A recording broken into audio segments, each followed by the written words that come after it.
Hello, I'm Tylah Tully, and today I'm joined by AKORA Resources Managing Director and CEO Paul Bibby and Non-Executive Chair Graeme Hunt. Thank you both for being here today. Paul, I'll ask you the first question. AKORA finished March with a PFS of its Bekisopa iron ore project in Madagascar. What were the standout characteristics of the study? Yes, the PFS focuses on our flagship project, Bekisopa, in south-central Madagascar.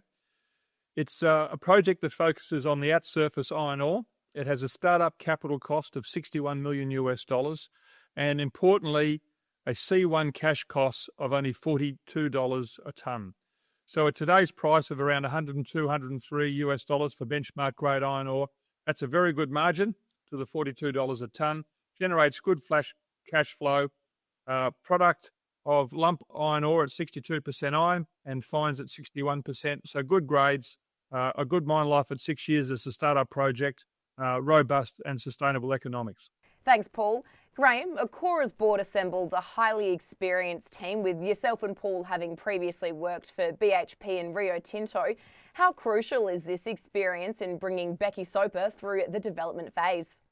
Yes, we've got a very small but a very talented and relevant board. Both Paul and I spent time with BHP and Rio in the iron ore sector, so we know the commodity well, we know the markets well. And Matt Gill, the third non-executive director, has a history of mine development across Australia and outside of Australia.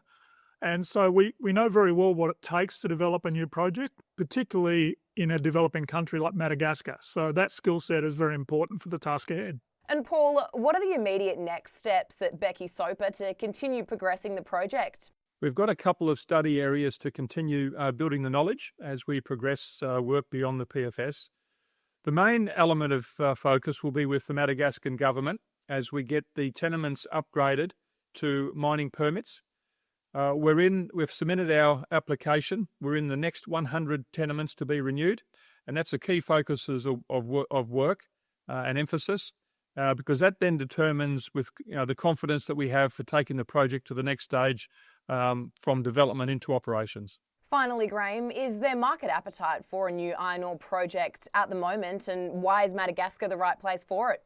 Well, Madagascar is located very well. I think one of the biggest growing areas for steel production in the future is going to be around the Indian Ocean, and so into India, but then up into the Gulf as well. So a lot of focus on steel production in the areas where there is strong economic growth into the future, strong demand for steel, and access to not only materials like the iron ore out of Bekisopa for the traditional steelmaking route, but what will follow on from Bekisopa as we get deeper into the deposit, the green steel opportunity that will come from our magnetite deposits in the future, are all very well positioned geographically, and obviously also the country is very focused on developing its economy, and projects like ours are a win-win all round. Graeme, Paul, thank you both for joining me today.